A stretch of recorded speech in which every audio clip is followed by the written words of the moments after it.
Hello, welcome to the APO Productivity Talk. I'm Rie from APO Secretariat, Tokyo, Japan.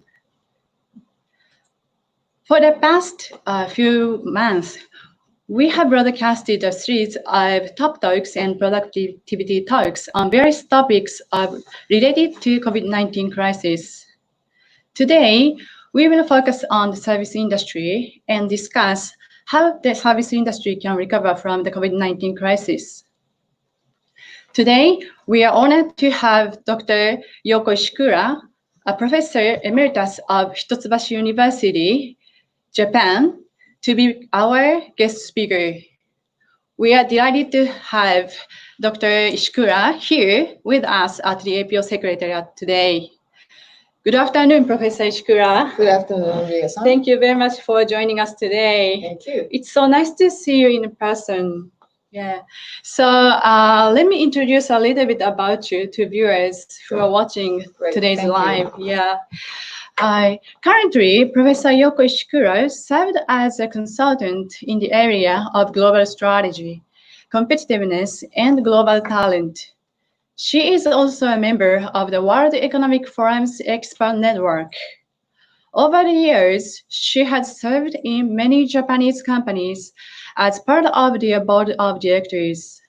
Notably, she currently served as a board of director in illustrious companies such as Shiseido, Sekisui Chemical, and TSI Holdings. Today, Professor Ishikura will present how the service industry can recover from the COVID-19 pandemic. This pandemic bears enormous impact on economies across the globe. It has hit the service sector particularly hard under lockdown, economic restrictions, and social distancing, since it traditionally depends on face-to-face communications. That is why today, we will learn about strategies for the service industry to survive and thrive under the pandemic and also in the post-pandemic, namely new normal.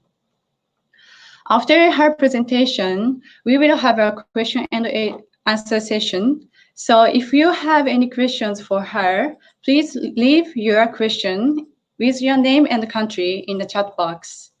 I will pick as many questions as the time allows.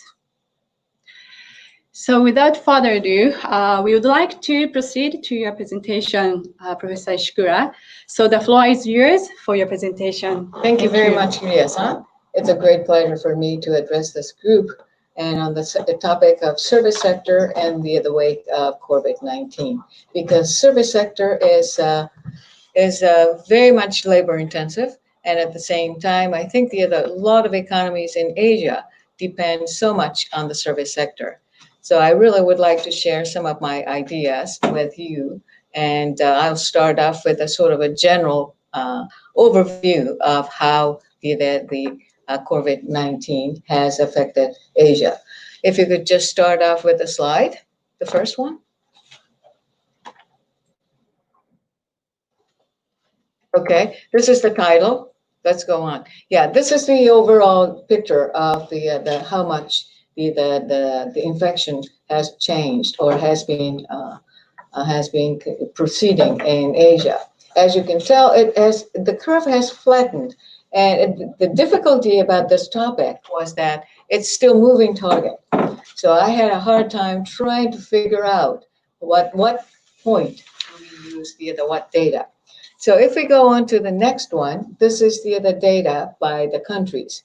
As you can tell, some of the countries are still right in the middle of this exponential growth, exponential outbreak of the COVID-19. But let's take a look at how much of the service sector, how much of the economy in Asia has been affected by COVID-19.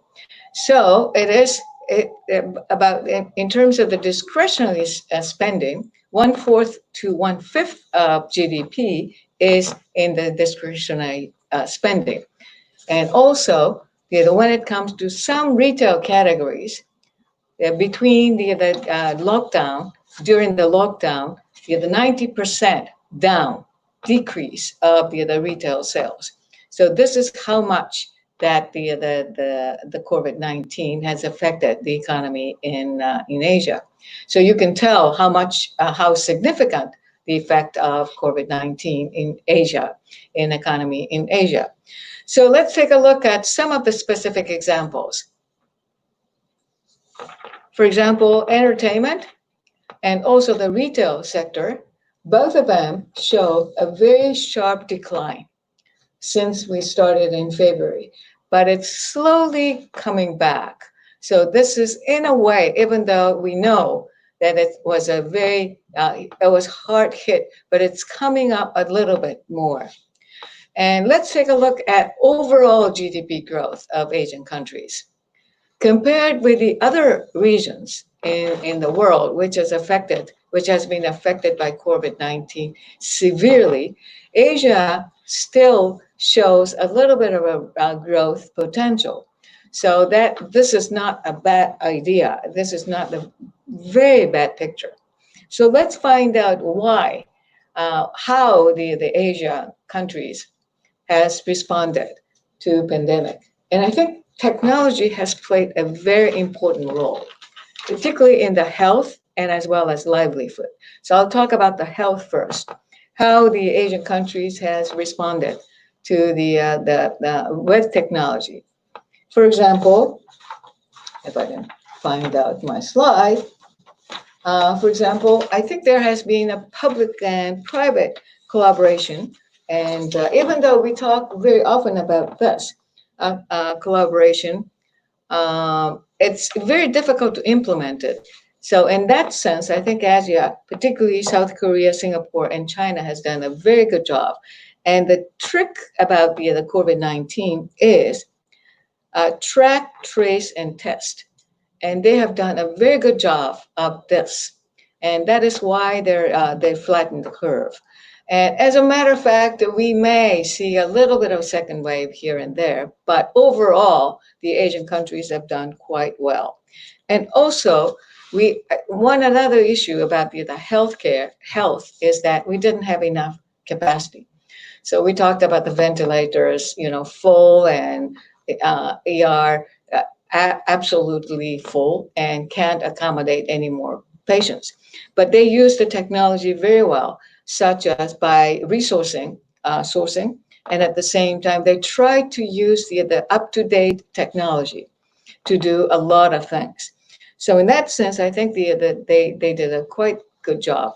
And here, companies have played a significant role as well.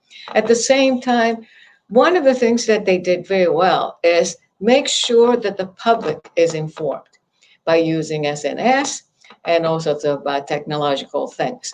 So I thought that was a very well done, because some of the countries do not share the information with the public, as long that the public is very concerned and worried. So unless they know what's going on, they're going to be even more worried. So that's how they dealt with the health issues. In addition to that, they did very well in terms of the livelihood, because the economy needs to be recovered. And in that sense, I think one of the things that we can say about the Asia is digitalization has been going on quite well. So online shopping and various platforms have been done. Next slide. And online education has been going on for some time. And at the same time, I think a lot of companies encouraged the workers to work from home. And so we did a lot of teleconferencing, and the business operations and processes are digitized.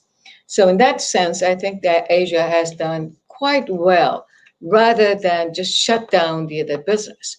And I'm not talking just about the service sector, but overall. But the work from home has been done quite well. The same thing was true with the how to sort of safeguard labor. So they try to redefine the work so that the workers can work in other areas. And I think quite a few companies have done reskilling of the companies, of the employees, even though there is still a lot of room to go. And you might ask why and how the Asia has done quite well with technology. And I think it is because that they have spent quite a bit of time and investment developing the technology, and that really worked very well. So if you compare these numbers, you can tell that the Asia has grown quite a bit in terms of the technological share of the global market. So this is how they are able to do that.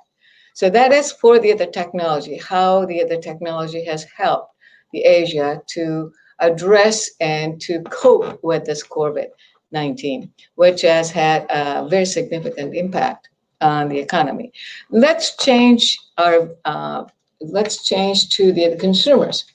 How did the consumers' behavior change? And this is the chart which shows the three different areas of the world, how the consumers have changed. And we have US, we have France, and we have China, and each one has shown a little bit of characteristics. But particularly in Asia, I think that the consumers, next slide, please. Consumers, even though they are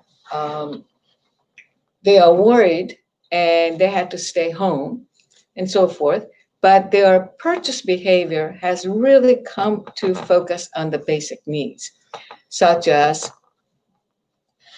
safety and health and so forth, down at the bottom of the list. And rather than the self sort of development, such as entertainment and so forth. So they really focused on the basic needs. That is what they needed. So consumer behavior really has changed. And also, consumer activities, if we take a look at, next slide, please. If we take a look at what kind of activities have increased, what kind of activities have decreased, you can tell some of the activities they don't do anymore, such as going out to restaurants and the conferences and so forth.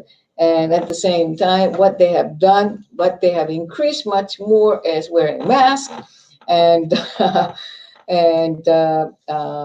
video conferencing and video chat, and a lot of people did the cooking because they can't go out to the restaurants, and also working from home, as I mentioned.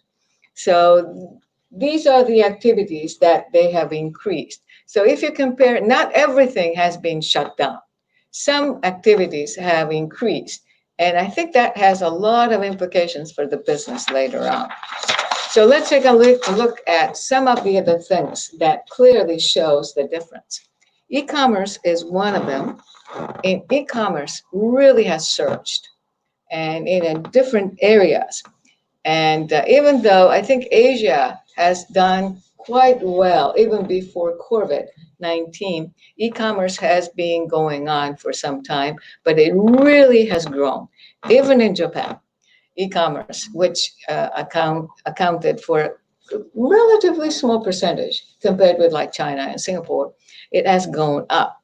And so that would be a very interesting implications, because service industry consists or include retailing, which include the stores and where you have to go to the store and you deal with the people and so forth.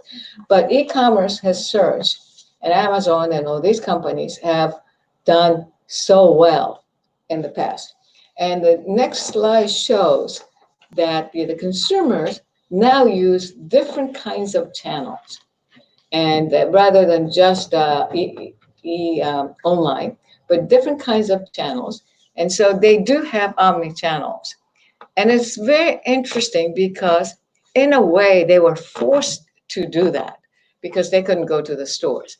They were supposed to stay home. So they had to be creative. They had to do something in order to do the purchase. So that's one another thing. And at the same time, I think the work from home has really been the new rule for many people.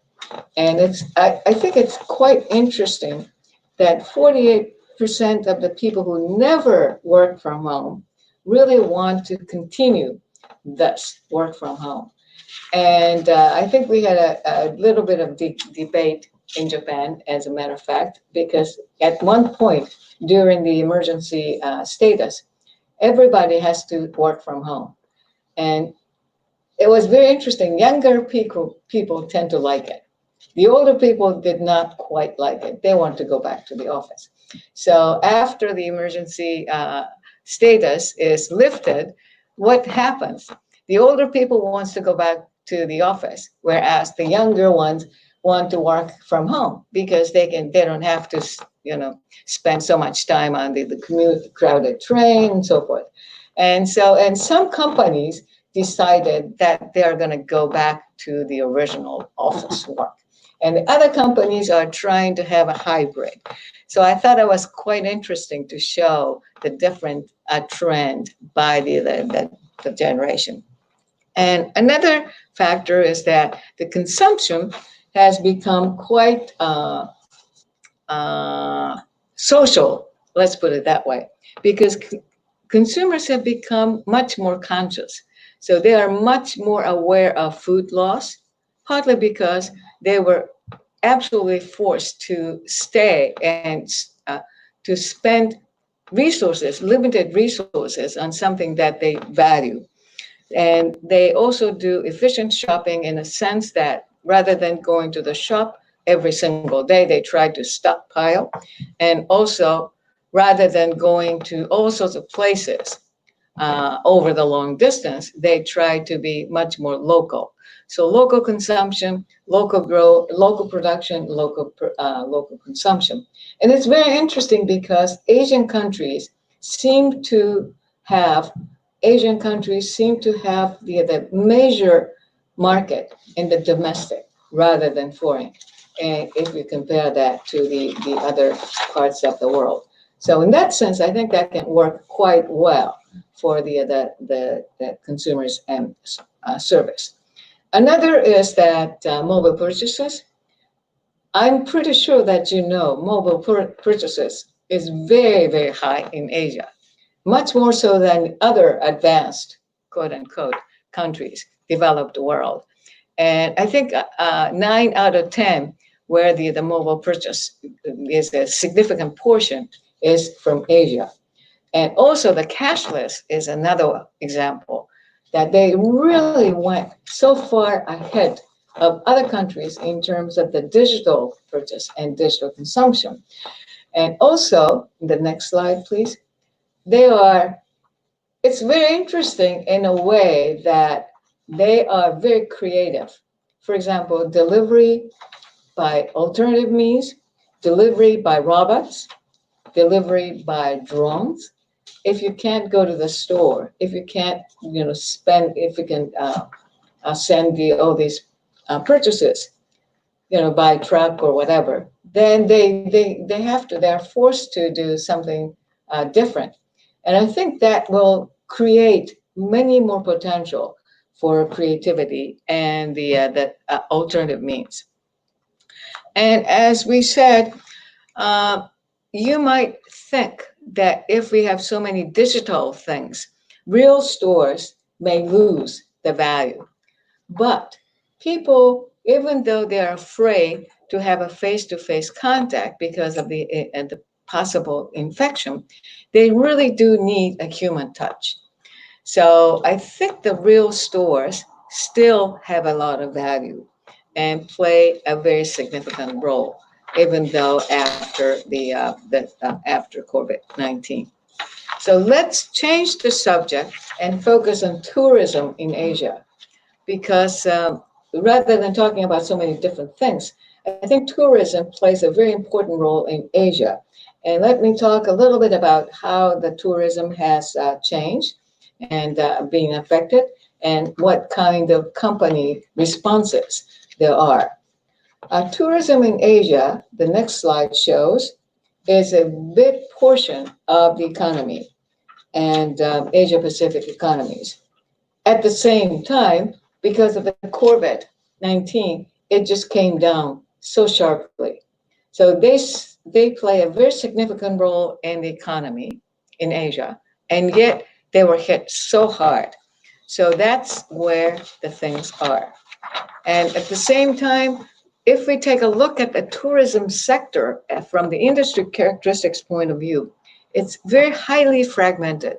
Many SMEs, rather than the big, huge multinationals.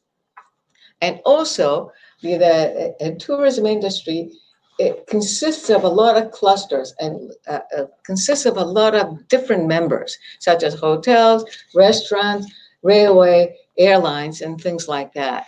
So that will be very good potential to work together. And I'll talk a little bit more about the ecosystem later on. But that's the characteristics of the tourism industry.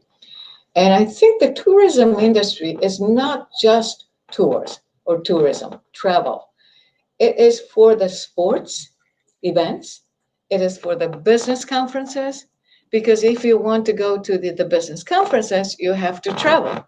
So there are a variety of needs that the tourism industry will meet. And I think that will offer a great, great potential for technology as well. Because if we have all these database, and if we collect all these database, and at the same time become very creative, I think there are lots and lots of things that we could do. So let's take a look at how the tourism has progressed so far. And this is up until from January to June.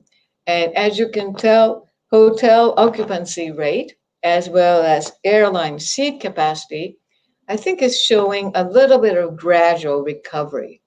So that's a very good sign. So even though tourism really got hard hit, it's coming back a little bit. And even though the borders are closed, I think the airlines are slowly recovering from it. And as a matter of fact, I love travel, so I'm really waiting for the next flight when I can get out. But as a matter of fact, I took the domestic flight the other day after 5 months, and I was so happy because I love planes. I love flying. So let's go on to the corporate response. Corporate response, I think you can think about 3 different stages. The first one is immediate. How do you respond right after the COVID-19? And the first thing is that you need to protect people, whether that's customers or the people that you work for. And I think another one is that because you don't get the cash coming in, you have to figure out how to deal with the cash needs. And those are the issues and headaches at the beginning. And work from home is another issue.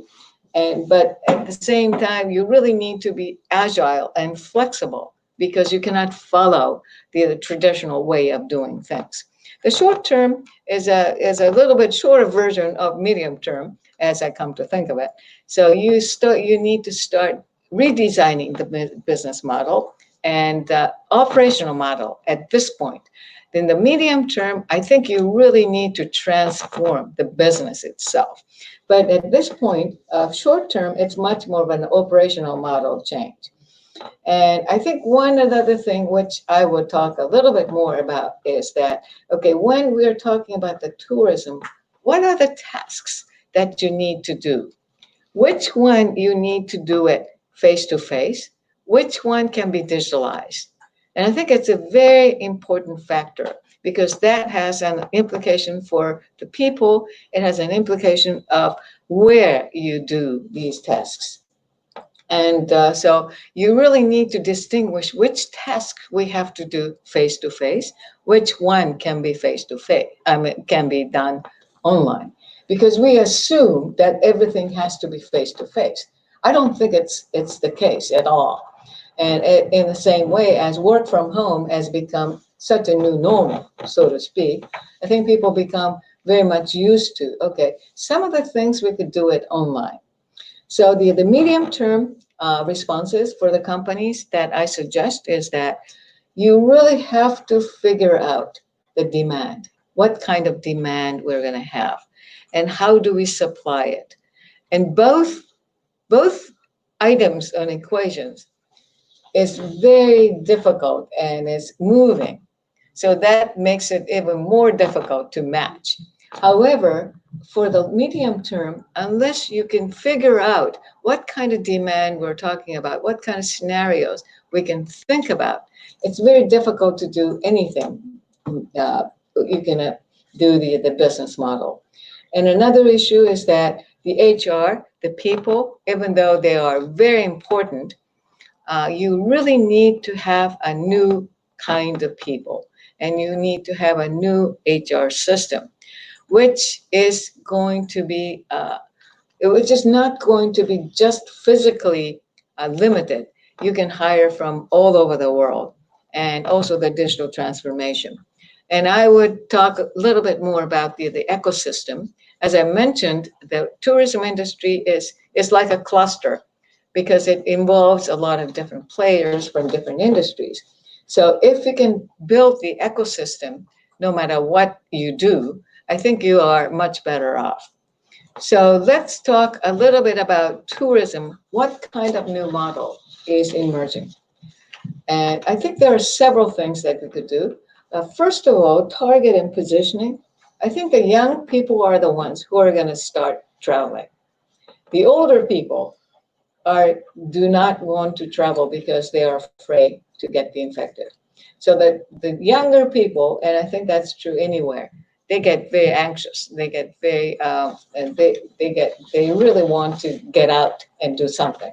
So young people will go first, but that means that we really cannot offer luxury travel, because they are much more concerned about the budget.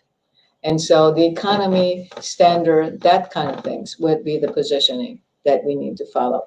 And destination, I think it's going to be much more nearby destinations. And overseas travel will be very few, will be quite reduced. Even though in Asia, where every country is close together, we still need to have the borders are closed in many cases still. So that's going to be very difficult to do the overseas travel.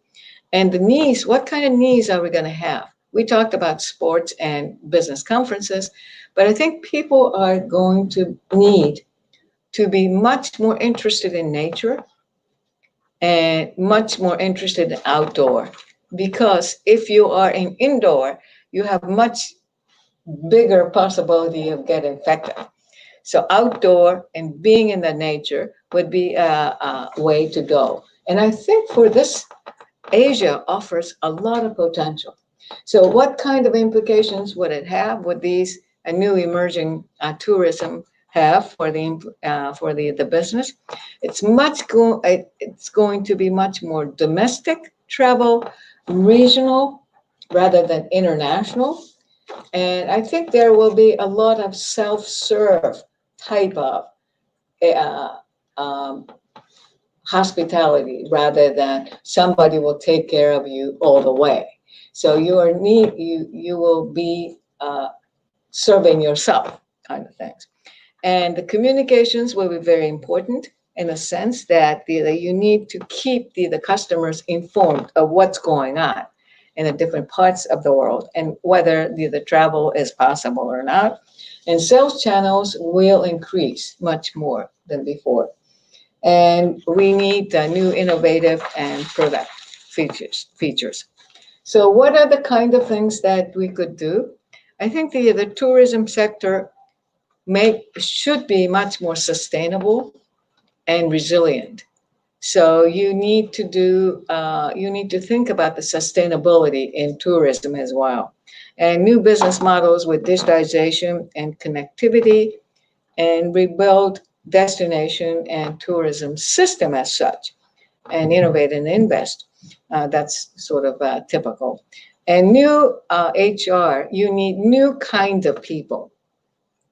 And some of them are going to be virtual. The next slide, please. And what you could do is by using the technology, you can hire people from anywhere in the world. So you can identify people with the skills and digital knowledge from anywhere in the world. They don't have to be at the office in Asia. you can go ahead and you can hire them, and you have much bigger base for the people and for the HR with the good skills. At the same time, you need to empower them. And I think it's very important to develop the new people, new group of people with digital and knowledge. And as I mentioned, I think the seamless and integrated flow would be very important. The next slide. And that is, you need to have an end-to-end process. And you need to analyze. The next slide, please. You need to analyze what kind of tasks are going to be needed to have an end-to-end tourism. And like order taking and delivery and payment online and promotion, which part needs to be done face-to-face, which part can be done online. So those are the kinds of things that you need to do. And the digital transformation to the next level is a must. So you need to figure out what problem you want to solve. And where do you start? Do you start off with the customers? Do you start with the hotel? Do you start with the local? Do you start with the regional? And so forth. It's quite important. What I would do in terms of the digital transformation is start small. Don't go big, because you're bound to fail. Digital is a tricky world. So unless you do it small scale, but at the same, and check whether this works or not, and then go on. But you need to always think about, how can I make it scalable? That's the key. So that's a very tricky situation. And also, during the lockdown and the COVID-19 pandemic, I think you have developed, you have built, you have collected quite a bit of data in terms of what kind of things the customer wants, how do they move, and things like that. So make the best use of these data when you try to develop the next phase of digital transformation. And as I said, I think you really need to build the new ecosystem. And when you do the ecosystem, figure out what kind of companies you want to work with. The next slide, please. And in order to decide who you work with or who you design ecosystem with, what kind of assets or skills do they have? Does it complement you or does it not? So if you have the members who would complement your skills or knowledge, I think you're better off. So in that sense, I think SMEs have a whole lot to offer. Not all the other multinationals need to be done. And also the M&A could be possible. So you might want to, just to make sure that your eyes are open to find out what's going on in the rest in this sector. And I think the ecosystem at the level of region would be a very good model in the future. And you start off with domestic, but as you go, as the borders becoming open, I think you can build the ecosystem and collaboration on the regional model. That way, you have you can portray Asia as a very interesting and attractive destination to the rest of the world. And because it has a diverse energy and diversity and energy and a lot of untapped nature, which is the kind of evolving need of the tourism. And as I will talk a little bit more about that, but I think that there's a very good potential for the infrastructure, even though in Asian countries, infrastructure is not well established yet, but it's it's in the process. So those are the kinds of things that you can, as a tourism industry in Asia, you can appeal to the world so that they would come. But anytime you talk about the new business model or new ecosystem, next slide, please. What is important is what is the value that you're trying to offer? What do you value? And what is the strategy that you're trying to offer that particular value to your customers? Who are your customers? How are you going to deliver that value? And you have to clearly communicate that to the customers. A lot of companies, they have no idea about the goal or the value. But if you force yourself to describe it and explain it, then that will be a very good start to build the new tourism. And as I think this COVID-19 is not the last global pandemic or not the last global risk. I think we're going to have a lot more global risks coming up in the future. So what you need is that the organization which has resilience and agility. So you can't really go with a fixed way of plan to action. You have to be agile, you have to be flexible, you have to be resilient. But the most important thing is that the service sector, the important thing is that the trust. Unless the customers trust you that you can offer the value that you expected, they're not going to go with you. And service industry, service sector is, you cannot really say, okay, this is the product that we offer you. You can check the product and you can knock it or whatever. But you have to sort of have the expectation. So in order to, and today, I think the companies with a very good brand is the one who is going to prosper, who is going to survive. So you really have to build the trust. Once you use the trust, you're dead.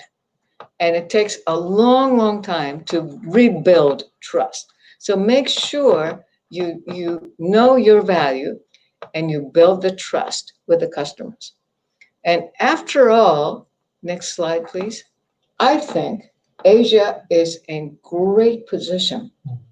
So I would, if I were, working in the tourism sector, and if I were much, much younger, I would have a very high hope and a very high spirit, because this is such an incredible opportunity, even though we suffered a lot.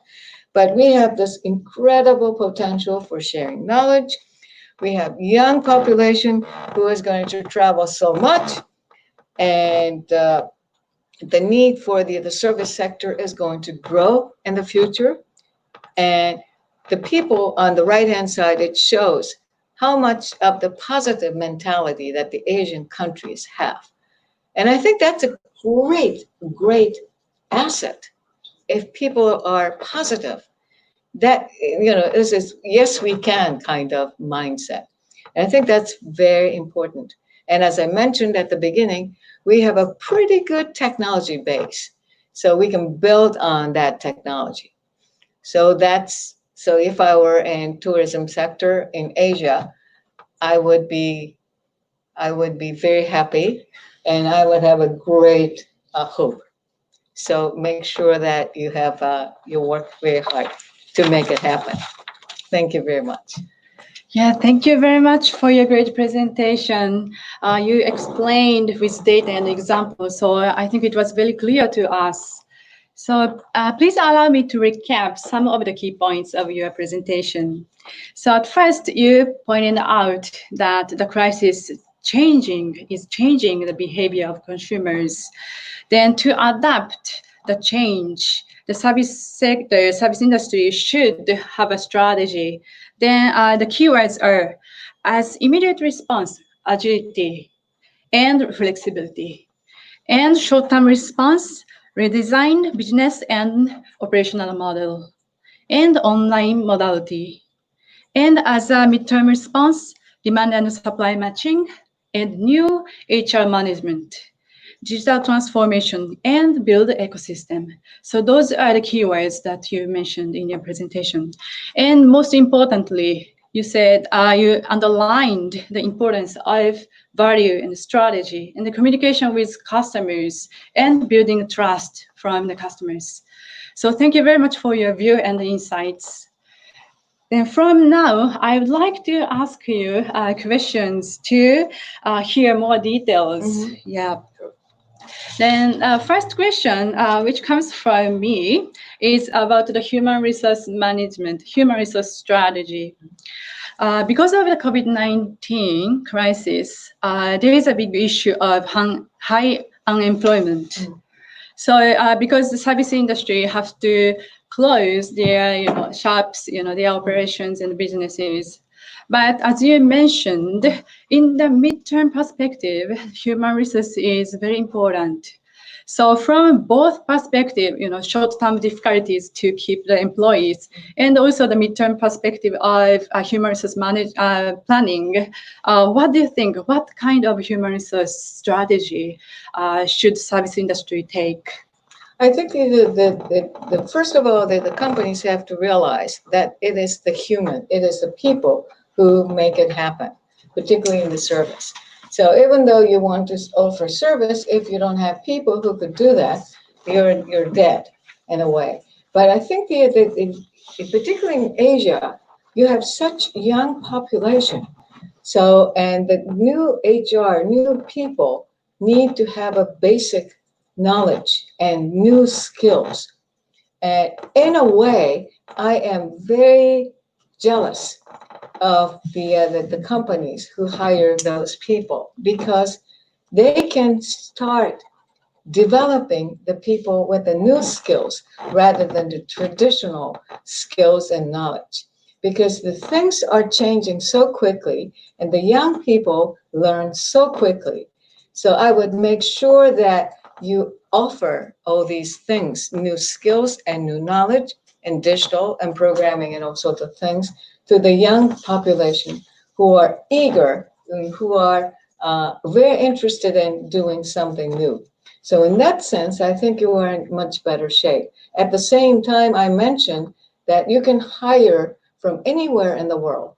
You don't have to limit yourself into this area, okay, this country, and this group of people. You can hire from anywhere, and you can make sure that they collaborate on the project. You can collaborate on the project team, and so forth.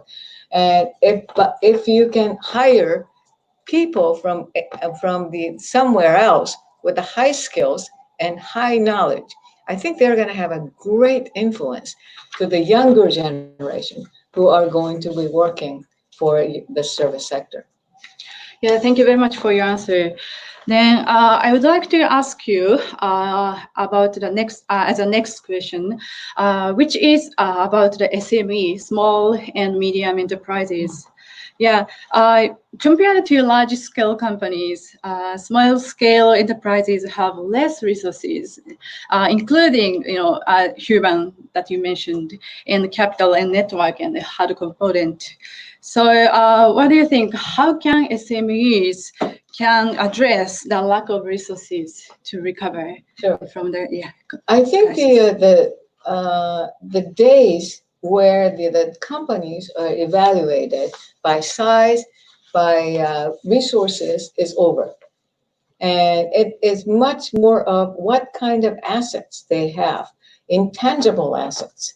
For example, SMEs tend to know the local customers much better than the big corporations. So that is, and I'm pretty sure that they have built the trust with the local customers. And that is a great asset that nobody can take from you. So that is the weapon, so to speak, that you can offer when you're joining the ecosystem. And as I mentioned, the ecosystem is the way to go. And if you are SMEs, you can offer these unique assets and the unique knowledge that you have to the clusters or to the ecosystem. And that way, you have the position, you have a clear value. So I would say I wouldn't worry too much about the size. I mean, we often talk about SMEs and the size and the resources and so forth. But resources in terms of money is important, but in terms of the physical facilities, these days are over. What you need is the knowledge. What you need is how much you do know the customers. So that is what SMEs can play with. And SMEs can have the niche strategy, and they can offer that niche and the strength to the other companies.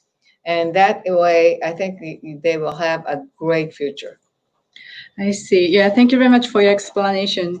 That is also related to the next question that I want to ask you.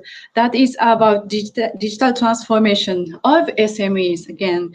So it has been said that digitalization is important for companies, but it seems like it's taking time for SMEs to adapt digital technologies into their businesses. So do you think the same way that you answered in the previous questions, how SMEs should proceed to digital transformation? I think there is a little bit of allergy, resistance to to digital among the SMEs. And they think that the computer programming, computer science is such a big deal that you can't really do. And I think that's really wrong. And I think that's a big mistake. Excuse me. Digital can be done in a very small pieces. So you can learn, how to do it in piece by piece and start from there. You don't have to have a big, huge program or the system. So you can start off with that and see whether that will work for you or not. And at the same time, as I have been learning online programming and WordPress and things like that by technology. And anybody can learn. I mean, that costs a lot of money for me. But I think there are quite a few free of charge programming and digital learning, digital courses. And as a matter of fact, I did something for artificial intelligence. I also did something for decision scientist. And these things are free. So you can start off with all these things and then figure out how you can build the digital transformation. Transformation is something that you need to do by taking this opportunity of COVID-19, which is very sad, but at the same time, I think it's a great opportunity to make a big transition. And digital transformation for the SMEs is one of them. So unless you are sort of forced to do something, you will never do. So use it as a great opportunity to do a big transformation, because I think the rules of the game are going to change. The industry structure is going to change.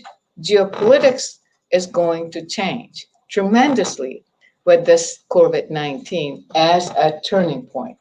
So I think everybody will have an opportunity if you are willing to take a risk and do something different, something new, and do not get disappointed. I see. So even though the size is small, so for example, the companies should at first identify what they can do according to the size and also their businesses. Then they should reskill the people in the company. So thank you very much for your explanation. Then from now, I would like to pick a question from viewers for you. Yeah, the first question is from Eva Sariani from Indonesia. The question is, what kind of strategy for service industry like banking to protect and recover from COVID-19 crisis or from disasters like terrorism? So, for example, the bank, what they can do to recover from the crisis. Okay. Yeah. First of all, let me just say that I'm not a banking expert. Financial services is my area, so I don't know too much about financial services. So I really cannot tell you what kind of strategy that the financial banks should take. But the question, though, is that I think the technology, fintech, is really moving the whole industry. So in that sense, I think that technology will play a significant role in finance. As a matter of fact, I often talk to the people who work in the banks in Japan, and I said, well, your job is going to be gone in about 2 years or 3 years, so you'd better do something else. And I think that's what's going to happen. So fintech is going to play a major role. So you need to have the technology and the skills to do that. At the same, so the retail outlets and also the physical things are going to be gone. But at the same time, I think as the person mentioned, that the security is extremely important. And that area, I think it's much more like, I don't really have a great solution to it. And as a matter of fact, I did something for Israel Innovation and Technology, and I've attended quite a few webinars on tech area. And cybersecurity is a very important area, but it's moving so fast, and it's very difficult to keep up with it. So, I mean, I agree that the fintech and the cybersecurity is an important area for banking. But the one thing that is clear is that the old model is not going to survive. Yeah, thank you very much for your response. So thank you very much for all the answers to the questions. Because time is limited, so we have to take this time conclude today's session. We appreciate that you gave us the views and also insight on the key strategies for service industry. On top of that, we are encouraged that you said we should take this crisis as an opportunity and keep hopes and spirits high. Yeah. So now, as a wrap up, I would like you to give us your final message to our viewers. Then I would like to also ask you to include your views on the leadership attributes which are required in these unstable and uncertain situations. So, Professor Yoko Ishikura, for your final message, please. Sure. I think leaders play a significant role, particularly so when there's lots and lots of uncertainties, and the people are very worried about so many things. Some of them are very depressed, after all, because they can't really see the clear future. And that is where the leaders have to show up and explain what kind of future, what kind of company you would like to build, and what kind of society you would like to make with this company that you have or you work for, and what role you would play as a leader. And try to make sure that everybody understands what kind of company you're trying to build and what exactly you're going to do as a leader. And at the same time, I think what is very important, why do I say, what is your role? A lot of leaders say, do as I say. It's not going to work. Do as I do is the convincing, the very powerful message. So if you want to build this kind of company, and if these require this and that kind of actions, you have to practice it yourself. And that way, people will be convinced and tell the story in a very vivid way. This is the company in 5 years from now. This is how you work. This is how I work. And this is the society. This is the world we're going to build. If you can paint a very clear picture what kind of company it is, what kind of society it is, and what exactly each one of us will be doing, I think that will be a very convincing picture, message. Yes, thank you very much for your inspiring message. We really appreciate that you joined us at the APO, as secretary today. Thank you. Many thanks to you. Yeah. Thank you. Yes, I would like to thank you also, viewers, for joining us today. My apologies that maybe I couldn't pick up all the questions that you posted. But if you have any questions for Professor Ishikura, please send to our email address so that we will ask Professor Ishikura to answer for you. So please send within 2 weeks from now. Okay. So APO is going to broadcast and share the ideas and informations regarding productivity through Top Talk, Productivity Talk, and other online digital platforms. So please subscribe to our channel if you have not yet. We are looking forward to seeing you again soon. In the meantime, stay safe, stay healthy, and stay productive. Thank you very much, everyone. Thank you very much, Professor Yoko Ishikura. Thank you. Goodbye. Bye.